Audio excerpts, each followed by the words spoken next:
Well, the 2015 general election result happened just after the Scottish referendum. It was an exceptional result in exceptional circumstances. But let me put things into context.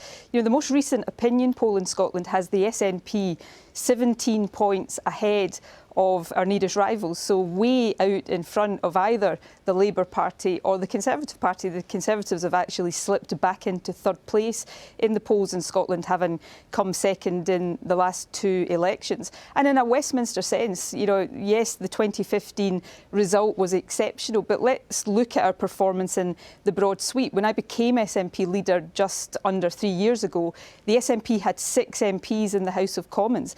Today we've got 35 MPs in the House of Commons.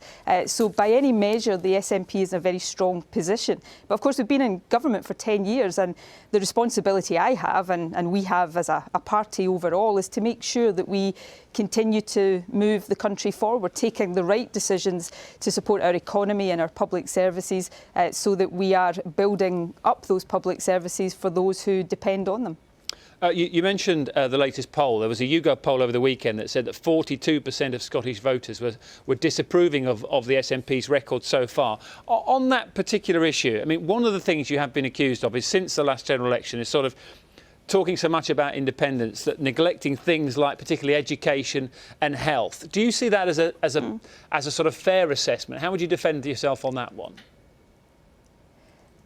I don't think it's fair. I mean, I can understand why some people would say that, but I don't think the evidence stacks that up. I mean, take health, for example.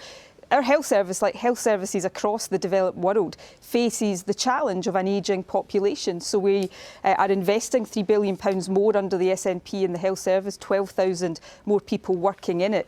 We've taken a big step in reforming health and social care to make it fit for the future. And right now, our emergency departments, accident and emergency departments, are the best performing in the UK by some considerable distance. In education, I've said very clearly we've got work to do to close the attainment gap. But, here in Glasgow, the city I'm in this morning, 10 years ago when we took office, 12% of young people left school with 3 hires, our equivalent of A-levels. Today, that number is 30% and rising. We have a record number of young people going to university, including a record number of young people from our most deprived communities. So we've got challenges, like governments everywhere have challenges. We've got work to do. But our record over these past 10 years is a good one. We've got unemployment that's lower than in any other nation in the UK, under 4%. Employment is at a record high. So across all of these issues, I think it's fair to say our record is a strong one, but we now want to build on it. Of course, the issue that looms large for everyone at the moment is that of Brexit, and particularly for yourself and for Scottish voters, is how that might affect the issue of independence. Do you have a date in mind as to when you will address that issue again? Well, we've got a mandate to give people a choice within this Scottish Parliament, but equally I have recognised, and this was clear to me during the general election, that with all of the uncertainty caused by Brexit, people aren't quite ready to set a date for making another big decision. So I've said I won't consider further the issue of timing or a date until we've got more clarity around Brexit. And later next year, hopefully, we will start to see some of that clarity emerge. So that's a time when we can look again at that issue in light of the circumstances at the time. Can I ask but of course, that doesn't mean we don't continue to make the case for Scotland being independent right now, because as we see the chaos that's engulfing the UK and this, damaging Brexit that looms ahead of us, I think the case for Scotland being more in charge of our own future, more in charge of the decisions that shape that future, is growing stronger by the day. On that issue, do you obviously you've been looking closely at what's been happening in Catalonia and Spain in the last few days and weeks. Does something like that influence the decisions that you are making?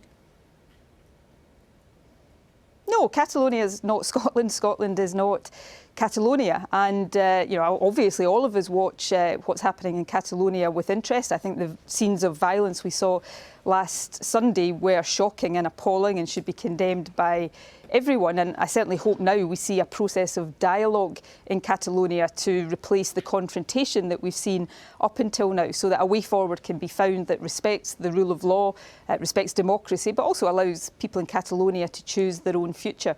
But the situation in Catalonia and the situation in Scotland, of course, are different. We're two different countries and different circumstances will determine our futures. And to just return to Brexit as well, I mean, Mrs May says she'll sit down with you to discuss how the UK gets the best deal out of Brexit in the future. Do you think that when that comes around that she'll still be Prime Minister? She'll be the person having those discussions with you?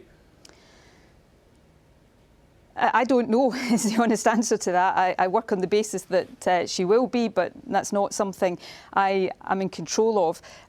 Theresa May clearly has weakened authority, and she is presiding over a deeply divided party on the issue of Brexit and no doubt on other issues as well. And that's a problem for the Conservative Party, but it's a much bigger problem for the country. So I want to see greater clarity around the Brexit negotiations. My view is, yes, the UK is leaving the EU. I regret that, but I accept it. But we should stay in the single market and the customs union because that's the best way to protect jobs and living standards and livelihoods. And nobody, I believe, voted to leave the EU in order to see the country get poorer. So I hope common sense starts to come to the fore in these negotiations, whether that's Theresa May or anybody else leading the Conservative Party. Perhaps the most worrying thing just now is that even if Theresa May wasn't Prime Minister, who would be Prime Minister in her place? I'm not sure anybody relishes the prospect, certainly not in Scotland, of Boris Johnson as Prime Minister.